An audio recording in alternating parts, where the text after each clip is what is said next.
sekarang adalah sequel time, yaitu Don't Breathe 2. sangat mengejutkan bukan? Film ini ada sequelnya. Benar-benar tidak diduga dan Iya. sebenarnya tidak dibutuhkan ya. Ceritanya juga masih berpusat ke karakter si yang diperanin oleh Stephen Lang ini ya. Blind Man ya, atau Norman. Benar. Dia ini masih jadi pria buta tentu saja. Menurut Elle, Siapa tahu sembuh. Konsepnya juga masih sama gitu. Rumahnya kembali lagi diganggu ya sama sekelompok penculik kalau sekarang ya, yang meneror rumahnya gitu. Cuman sekarang angle-nya agak diputer gitu ya, bukan dari angle si penculik ya. Kalau dulu kan film pertama dari angle si perampok. iya. Nah kalau sekarang dari angle si Pak Tua ini gitu, dari si Stephen Lang ini Iya, gitu. iya. Jadi seolah-olah dia ini orang baik gitu ya. Iya, Padahal kalian tahu kan kalau nonton film pertama dia melakukan apa? iya, parah. Dia menyekap, menculik, memperkosa, apalagi gitu. Gila. Membunuh ya. udah jelas. Membunuh, gila. Agak beda juga kalau yang di pertama kan dia melawan orang-orang yang nggak bisa berantem ya. Ibaratnya nggak jago lah gitu. Iya, anak muda aja. Kalau di sini tuh lawan orang yang jago gitu, jago berantem, orang jahat juga, jadi kayak ya actionnya masih ada banget. Iya. Jadi action yang brutal gitu loh, bukan Iya. action yang cantik gitu. Iya, Nggak iya, gitu. iya. Dan itu tuh masih terpuaskan sih emang lewat film sequel ini, karena emang walaupun udah nge-direct sama sutradara pertamanya tuh yang Fede Alvarez, sekarang masih sama co-creatornya juga sih sebenarnya gitu. Tapi tetap cita rasa kebrutalan film pertamanya oke lah gitu ya. Iya. Rasa nonton Terminator gitu. Ya kan, Terminator 1 penjahatnya Arnold, Terminator 2 Arnold jadi orang baik gitu ya. Tapi itu mah gue terima ya, orang itu robot gitu. Nah ini sekarang ya.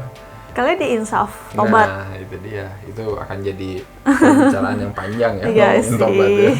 Sama itulah, tetap ada anjing-anjingnya. Kalau yang pertama kan anjingnya ngeri banget ya. Kalau di sini menyenangkan, anjingnya juga jadi baik ya.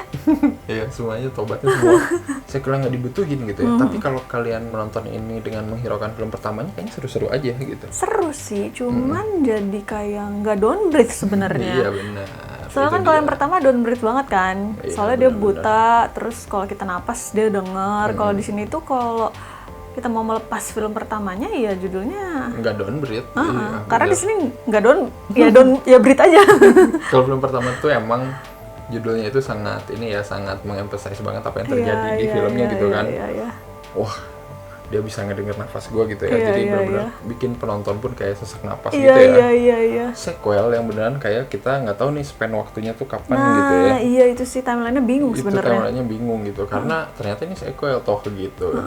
Ada penjelasannya ntar gitu ya. Cuman karakter dia di film pertama itu ya udah gitu kan, melakukan kejahatan gitu dan ditangkap dan lain-lain gitu ya. Nah kita tuh nggak tahu apa yang terjadi setelah itu, kayak sengaja di skip aja, gue nggak mau ngeliatin itu gitu. Ini ngeliatin masa-masa dia pensiun gitu ceritanya ya. Film pertama tuh dia kayak masuk rumah sakit gitu nggak sih? Iya kan? Iya. Masuk rumah sakit dan harusnya sih di penjara ya dengan Iya. kelakuan dia yang kayak gitu, dan harusnya kalau kelakuannya kayak gitu penjaranya sih lama. Paling mengganjal sih Iya sebenarnya. sih. Tapi ya gimana ya, seru aja. Tapi seru ya gimana ya? Masalahnya dia tuh penjahat cuy gitu ya dulunya. Tobat segimanapun, walaupun oke lah film ini ujung-ujungnya kayak redemptionnya dia lah gitu ya. Ujung-ujungnya akan terbayar lah tobatnya dia gitu. Tapi ya nggak tahu ya, angle-nya dia diliatin jadi orang yang pengen menebus dosa gitu ya. I don't know. Pas terakhir banget kan akhirnya si penjahat itu pulang ke markas hotelnya itu kan, dia nyampe loh. Itu seakan-akan kayak deket gitu loh, kayak beda RT doang, padahal kan pasti jauh nggak sih? Jalannya jalan cepat kali. Enggak sih, nggak bisa ya, itu tuh nggak mungkin. Itu kayak aku nganggepnya kayak satu komplek beda RT doang. Si penjahatnya baru datang ke rumah, terus anaknya dibilang pergi ke box gitu kan. The box itu karena aku tuh super keren, the box ternyata. Gitu doang gak sih? Ya tapi kan lumayan susah bukan? Ayo cara bukanya gimana? Tapi kayak Iya di kan? pikiran aku tuh, wah dia punya sesuatu yang heboh gitu. Ternyata ya cuman kotak aja. Apakah mungkin melakukan transplantasi jantung di tempat itu? Mungkin kan itu dokter mau praktek yang buron. Terus kayak jantung anak kecil dibuat jantung orang dewasa Nah itu. itu aku nggak ngerti sih bagian situnya ya. Tapi ya namanya juga diada-adain. Iya, gitu aja sih. Ketika kamu udah nemu karakter seikonik itu gitu, emang bisa nih jadiin film, tapi ya gitu susah jadinya gitu. Terminator itu beruntung karena itu ceritanya science fiction futuristik Karena gitu. robot ya. Robot bisa diapain aja gitu, jadi kayak logik aja gitu. Kalau ini tuh ya emang Stephen Lang tuh emang ikonik sih di Don't Breathe gitu, maksudnya karakternya cuma pakai singlet kan, terus berkeliaran gitu Iya, kan, iya.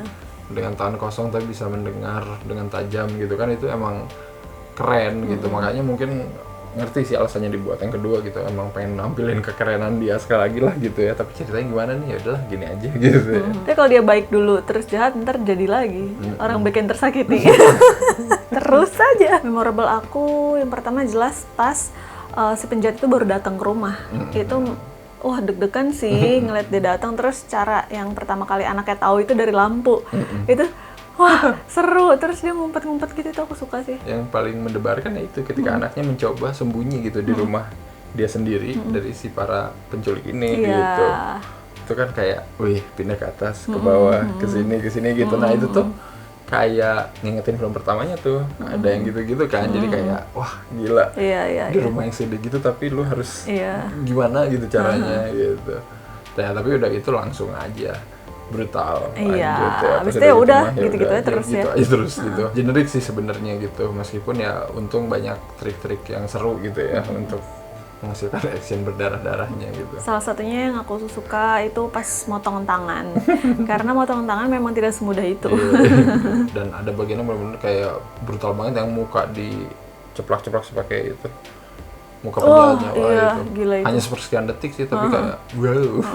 Dikasih lihat lagi. Ini tuh Tekken kan gitu, bapak nyari anaknya hilang gitu, tapi versi brutal aja gitu, dan versi semalam. Kalau mau kita kasih skor berapa nih untuk Don't Breathe 2? Lumayan seru sih buat aku kasih 7 kursi roda per 10. Ya, 7 cukup lah kalau kamu mau mengesampingkan plot cerita yang gak konsisten sama yang pertama gitu ya. Ini untuk dinikmati sebagai film brutal mah seru-seru aja sih asli. Iya. Dan menurut kalian gimana? Apakah filmnya masih bikin kalian susah napas? Atau udah biasa aja sekarang gitu ya? Komen aja di bawah. Dan seperti biasa jangan lupa apa aja? Jangan lupa like, comment, subscribe, follow Instagram dan Twitter Cinecrip. Dan juga beli kaos Cinecrip nih, penghabisan, ayo habiskan biar ada lagi kaos yang baru. Baiklah kalau kayak gitu, kita ketemu lagi di episode-episode selanjutnya. Bye-bye. Bye-bye.